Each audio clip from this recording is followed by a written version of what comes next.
Agora. Então, eu gostaria que os irmãos abrissem Agora que começou, né? Em Juízes 4, por favor. A partir do verso 3. Juízes 4, a partir do verso 3.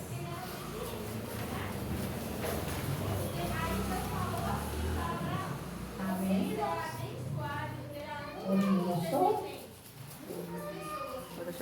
A palavra do Senhor diz assim: Então os filhos de Israel clamaram ao Senhor, porque Jabim tinha 900 carros de ferro e por 20 anos oprimia duramente os filhos de Israel.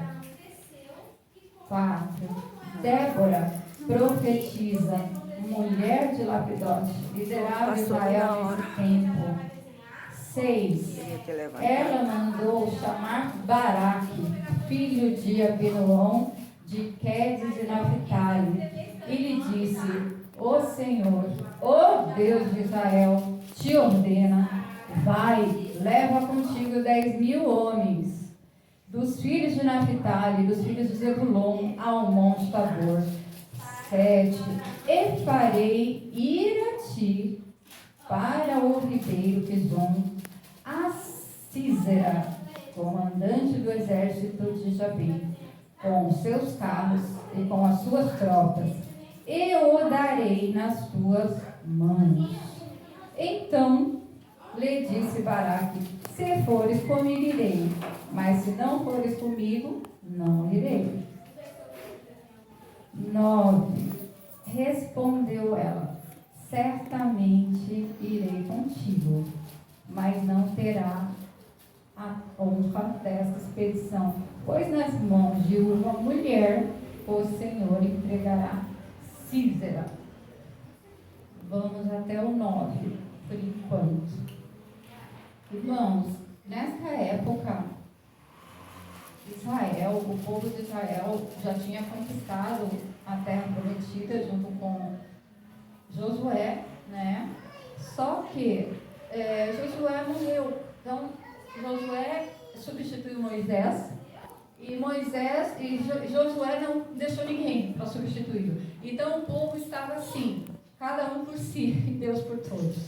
Então, imagina uma comunidade sem regras, onde cada um julgava a si mesmo. Então, Deus levantou juízes. Quando a gente começa lá de Juízes 1, está explicando porque Deus levantou juízes. E a gente vai falar da quarta juíza da Bíblia, a juíza Débora, e para a gente explorar um pouco este personagem que tem aqui chamado Sísera, que na inauguração no sábado não houve oportunidade da gente aprofundar, porque essa é uma palavra que tem bastante informação. Então eu cheguei a falar para os irmãos até a parte de Débora e Baraque só.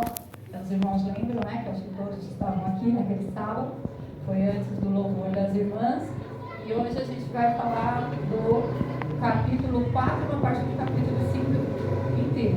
Então, para entender exatamente o que aconteceu e exportar para os nossos dias de hoje. Então, a primeira pergunta que a gente faz aqui é assim: nós temos 14 juízes, ou 11 ou 14, se eu não me engano. A única mulher é Débora. A palavra está dizendo que, no 4, que Débora profetiza, mulher de Lapidote, liderava Israel nesse tempo.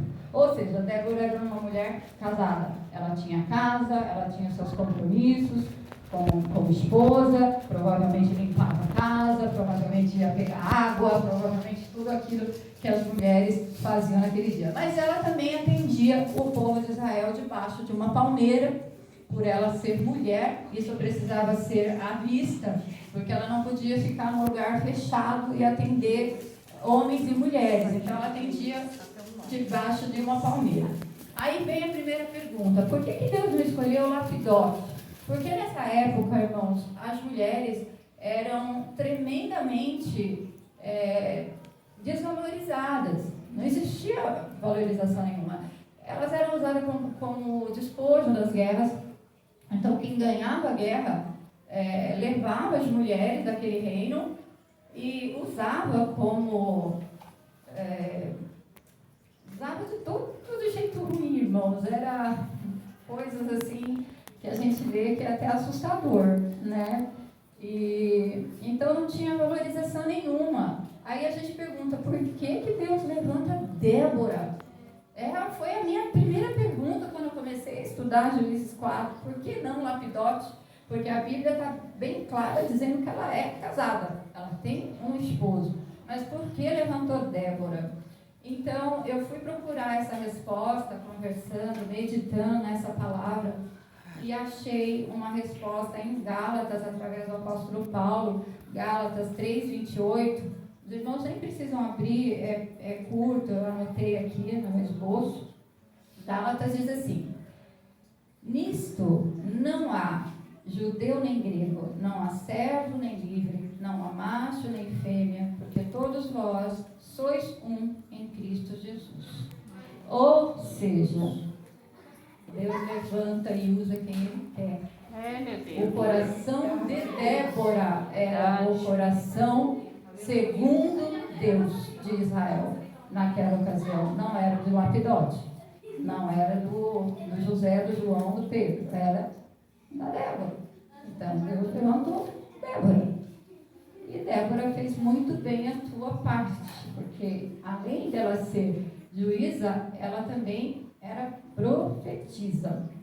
Então aqui a gente vê no verso 6, a Débora mandou chamar Baraque. Quem é Baraque? Baraque é o homem que estava na frente de uma equipe, que acho que a gente pode chamar do exército de Israel, mas uma pequena parte, porque eles não eram unidos, sabe, irmãos?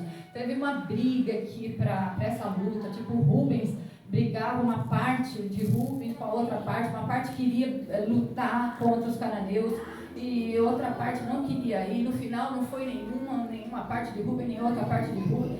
Então, como Débora já tinha esse conhecimento vindo do céu, ela já determinou quem iria para a guerra. Então, nós já falamos aqui, Então, mandou chamar Baraque.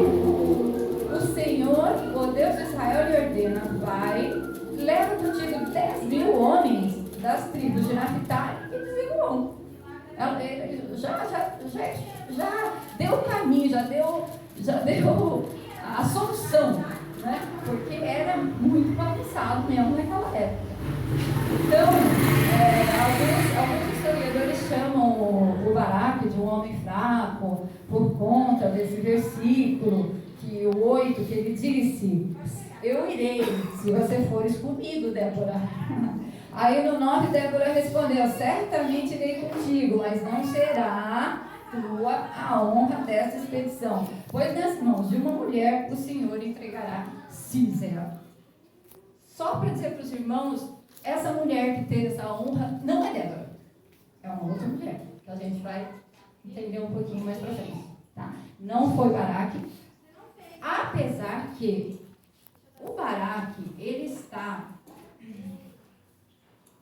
em Hebreus 11:32, onde são os heróis da fé, narra o nome de Baraque. Ele está junto com Gideão, Davi e os profetas. Então, Baraque não foi qualquer um, não. Não é que Deus está desprezando a vitória de Baraque, porque, como foi lido aqui, Baraque, na verdade, era um ser humano. Não é que ele era frouxo ou fraco, mas ele era um ser humano. Por quê? Porque ele estava, naquele tempo, vivendo pela vista e não pela fé. Então eles estavam, imagina a cena, eles estavam, o povo de Israel, no Monte Tabor, ou seja, num ponto mais alto. E o povo cananeu estava num lugar mais baixo. Ou seja, é como eu estar enxergando vocês aí. A minha vista é panorâmica, eu consigo enxergar vocês. Se vocês fossem esse monte de carro de ferro que está descrito aqui, e eu toda despreparada, meu exército todo despreparado, todo desorganizado, todo desunido, eu, se fosse Baraque, também ia ficar com medo. Vocês não ficariam? Eu também ficaria. Só que ele se apoderou se apoderou da palavra que Débora recebeu do próprio Deus e disse para ela: eu vou, Débora, se você for comigo. E Débora prontamente aceitou. É claro que Débora não foi para pegar em espada, nem para lutar contra o exército cananeu, mas ela era uma representação do próprio Deus de Israel. Toda vez que Baraque tremia as pernas, ele olhava para cima. Por quê? Débora ficou. Ela subiu no monte, eles desceram para a guerra, e Débora ficou lá paradinha, que nem um poste. Então, quando Baraque tremia as pernas, ele olhava para cima. Aí ele via Débora. Quando ele via Débora, ele falava assim: mas o Senhor está conosco. Pode ser grande, esse exército aí pode ser poderoso, mas não é maior do que o meu Deus.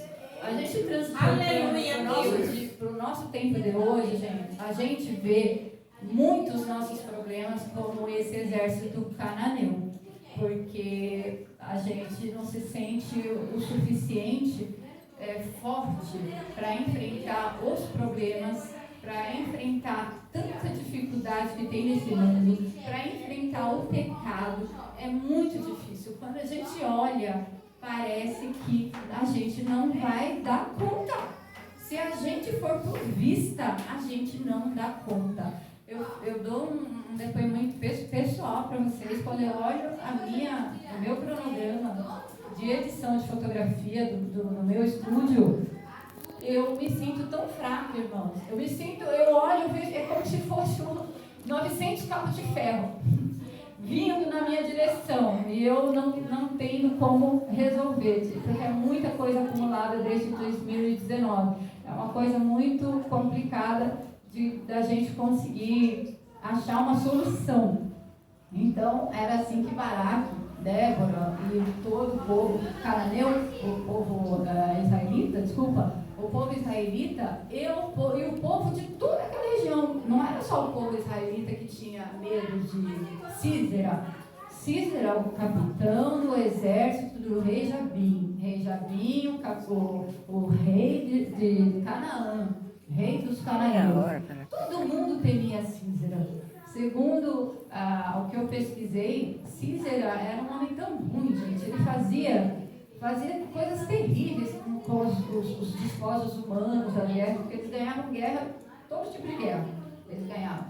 Israel ainda não tinha lutado contra esse povo, mas eles já tinham lutado com outros vários povos. E a gente pega um exemplo aqui de Sísera, que eu quero comentar com os irmãos. Eu fiz uma anotação até para não esquecer. Mas antes de falar sobre isso, eu queria falar para os irmãos como foi que se deu o ganho dessa guerra. Porque era tudo tão surreal que houvesse uma vitória do povo de Israel. Ninguém acreditava. Ninguém. Só Débora. Débora que tinha tido do próprio Deus a convicção, porque no 7 é quando tem um versículo que ela fala que Deus vai entregar Sísera em suas mãos. É no 7 mesmo. Farei ir a ti para o ribeiro Pison a Sísera. Sísera é o comandante, tá, do exército de Jabim. Jabim, o rei de Canaã, dos cananeus. Com os seus carros, os carros de ferro, ele tinha 900 carros de ferro, 1.800 cavalos. Cada carro era puxado por 2 cavalos. Então, Deus fez com que o Sísera posicionasse como se fosse uma muralha, esses 900 carros, e foi posicionado num lugar onde era um rio seco, tipo um riacho seco. Então, quando começou essa guerra, Deus mandou uma chuva, irmãos. Porque Deus pode fazer qualquer coisa para fazer um povo ganhar uma guerra. Meu Deus. Então, Deus mandou uma chuva. Essa chuva, ela transbordou a nascente desse rio. Esse rio era um rio morto. Imagina que era um rio que não existia mais há muitos anos, há muito tempo. Então, não passou pela cabeça de Sísera que aquilo poderia acontecer. Bem na hora do combate, né? Então, ela transbordou a nascente Então veio uma enxurrada. Quando essa enxurrada alcançou os carros de ferro, por eles serem extremamente pesados, o que aconteceu? As rodas, elas encalharam, elas caíram na lama. Então não conseguia ir para frente, nem para trás, e nem para lugar nenhum. E como os cavalos estavam puxando esses carros, os cavalos começaram a perder aquela unha, que eu nem sei se chama de unha, uma pata, não sei, aquela coisa enorme que os cavalos têm. Eles estavam na lama também. Então eles tentavam puxar os carros de ferro. Irmã, imagina que ia saindo aquelas patas dos animais. Então deu um desespero geral lá no povo cananeu. Foi quando eles começaram a ir para cima para tentar vencer no fio da espada mesmo, porque eles já não tinham mais aquela paramentada toda lá. Não tinha mais carro, não tinha mais cavalo, não tinha roda de ferro, não tinha nada. Agora eles estavam de igual para igual, porque o povo israelita só tinha espada. E agora eles também só tinham espada. Então era espada contra espada. Aí o negócio ficou mais justo, né? Então o exército foi destruído. A turma de Naphtali, os 10 mil homens de Naphtali, de Zebulon, venceram essa peleja. Só que, o que aconteceu? O tal do Sísera fugiu.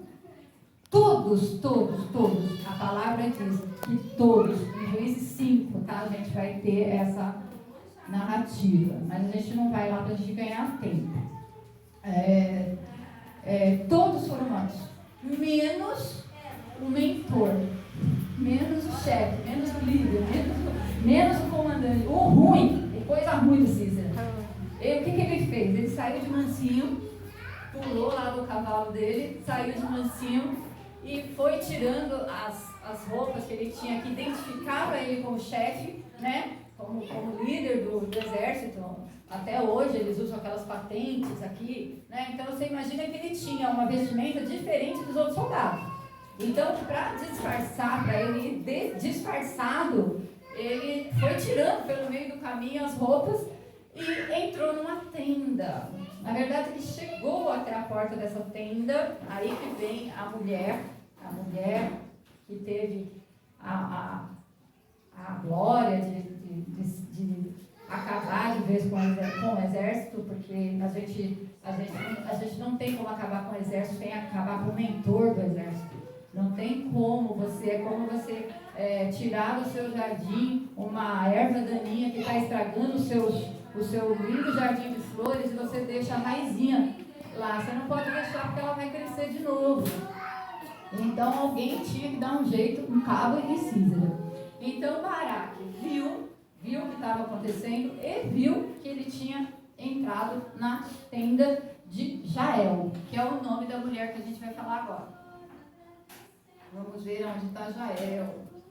Vamos para o capítulo 18, irmãos, por favor. No mesmo, né? 4:18. Saindo Jael ao encontro de Sísera, disse-lhe: Entra, Senhor meu, entra na minha tenda, não temas.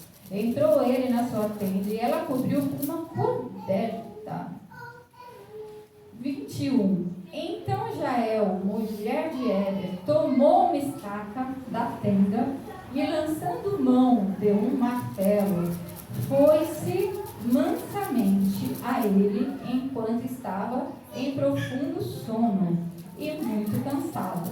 E ela cravou-lhe a estaca na têmpora, de sorte que penetrou na terra, e assim ele morreu. No 23 diz assim: Assim Deus humilhou naquele dia Jabim, rei de Canaã, diante dos filhos de Israel. No 24, parte B, diz assim: o rei de Canaã acabou o exército e o rei de Canaã também foi exterminado. Então, quando Débora profetizou para Baraque que a glória daquela peleja não seria para ele, seria para uma mulher, ela estava se referindo, Deus já tinha dado a informação para ela que seria através desta mulher Jael. Vamos falar um pouquinho de Jael. Jael não era nem cananeia e nem israelita. Ela era de uma outra tribo, mas ela era nômade, ela vivia de um lado para o outro. Então, por isso que ela vivia em tenda. Ela não tinha um lugar fixo, uma casa fixa, um CEP, igual a gente tem. Ela não tinha. Então, ela ia... ela se aproveitava, ela e o marido, como eles que trabalhavam com essa parte de ferro. Então, eles sempre estavam onde ia ter uma guerra, porque aí eles aproveitavam e tinham serviço, né? Porque como ele fabricava essas coisas, tipo a arma, era tudo o marido de Israel que fazia isso. Então, essa tenda, ela estava estrategicamente entre o povo de Israel e o povo cananeu. Então foi fácil para Císera se enfiar lá. Por quê? Porque, entre aspas, eles eram meio sócios, né? Só que o marido de Israel não estava lá. E Israel sentiu no coração que ela viu o que estava acontecendo, viu que já tinha caído o exército cananeu. Ela não teve dúvida, ela falou: eu não posso deixar esse homem vivo. Por que ela pensou isso? Eu imagino, tá? Por quê? E porque Deus falou no coração dela que ela precisava fazer isso. Porque se Císera tivesse sobrevivido, gente, tivesse se safado, sabe o que ia acontecer? Daqui a alguns anos ele ia ter outros 900 carros de ferro. Ele ia ter outros 1.800 cavalos. Sabe por quê? Porque ele é um mentor. Quem faz a igreja é a mesma coisa, não são as paredes, somos nós, os membros. Então, quem faz o exército? O exército é comandado, ele tem um comandante, ele tem um líder. Né? Isso me fez, quando eu estou lendo essa passagem, me fez lembrar de uma matéria que eu li uma vez, vocês vão achar até, sobre o Silvio Santos. Olha só a história. Silvio Santos, ele há uns anos atrás, ele deu como garantia o SBT, porque ele teve um rombo muito grande num banco que ele tinha, acho que o Banco Pan-Americano, e um repórter perguntou para ele assim: Silvio, você não tem medo do que você fez? Porque você deu tudo que você tinha, tudo que você tem, você deu de garantia para salvar esse banco. Você não tem medo de ficar pobre?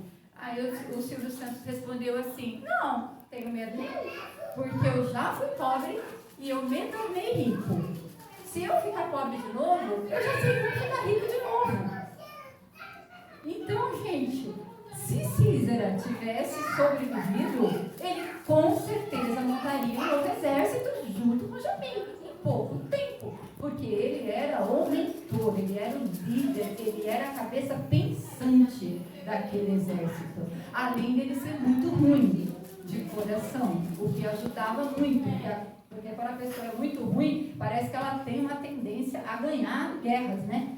Ruim de coração, ela vai com mais força, ela vai com mais vigor para cima do inimigo. Então ele já tinha essa coisa ruim dentro dele. E o cara devia ser muito inteligente, né? Porque naquela época era o único exército que tinha carros de ferro, era dos cananeus. Então o cara devia ser uma cabeça pensante. E aí, gente, fora essa questão do Silvio Santos, que eu achei muito interessante trazer para vocês, fazer essa analogia, mas a gente tem dentro da Bíblia mesmo. Se os irmãos puderem abrir em 1 Samuel 17, por favor. 17, 51. 1 Samuel, capítulo 17, 51. Diz assim: correu Davi e, pondo-se de pé sobre o filisteu, tomou-lhe a espada, desembaiou-a e o matou, cortando-lhe com ela a cabeça. Irmãos, Davi derrubou o gigante com uma pedrinha e uma funda. Essa passagem da Bíblia é muito conhecida, todo mundo conhece.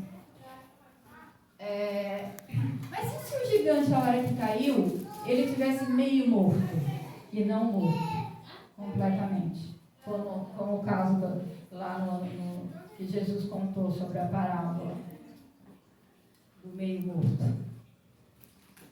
E se ele tivesse meio morto? Ele podia só ter desmaiado com a pedrada na cabeça.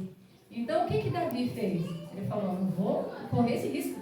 Eu vou pegar a espada e vou arrancar a cabeça do filisteu. Porque quando eu arranco a cabeça, eu estou arrancando o mentor. Quando eu arranco a cabeça de Císera, eu taco uma estaca na cabeça de Císera, eu estou destruindo o mentor daquele exército que acabava com todo mundo, que era indestrutível. Então eu tinha que destruir o mentor, como quem era que sustentava o exército filisteu. Quem que deixava eles ficarem assim, machos, né, invencíveis? Quem era? Golias, porque Golias tinha 3 metros de altura. Quando Golias caiu, né, eles tiravam sarro, aí ficavam provocando o exército israelita. E vem mesmo, se vocês tiverem coragem. Por quê? Porque eles tinham um poste, tinham Golias lá na frente. Quando Golias foi derrotado, os irmãos de Davi queriam ir lá e tirar a cabeça de Golias também, mas Davi falou, eu comecei, eu vou terminar isso aqui. Ele desembanhou a espada, como diz aqui no 51, e ele arrancou a cabeça. Então ele tirou o problema. Se ele tivesse meio morto, agora ele ficou morto completo. Acabou o problema. Aí sim a gente pode considerar que a gente acabou com o problema. Quando a gente acaba com o mentor, com aquilo que está sustentando. É uma casa, você quer derrubar uma casa, você quer construir outra, tu vai começar por onde? Quebrando parede? Não, você vai quebrando as colunas, porque são as colunas que seguram uma casa. Então é isso que esse texto lá em Juízes mostra pra gente, que Císera era o mentor intelectual do exército cananeu. Por isso, ele tinha que morrer. Então, Deus não faz o serviço incompleto. Ele tinha que fazer completo. Então, ele não só destruiu todos os soldados menores, como ele também matou Císera. E por conta disso, o reino todo foi destruído. Por causa de um homem, gente. Pensa. Eles eram poderosos. Pensa como se fosse lá os Estados Unidos, sei lá.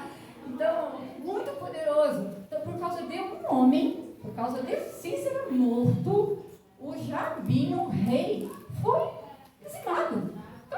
Acabou tudo. Não existe mais o perigo. Aí toda aquela terra que fora prometida por Deus para o povo de Israel, ainda em Moisés, ainda na época de Moisés, eles puderam tomar posse, porque foi realmente, eles saíram fora, porque os israelitas acabaram ganhando a guerra de verdade. Então, glória a Deus por essa palavra. E tem mais uma comparação, mas a gente nem precisa abrir a Bíblia, mas uma outra comparação com essa questão da mentoria. Se a gente pensar... Estou cansada já. O que aconteceu com Nabucodonosor?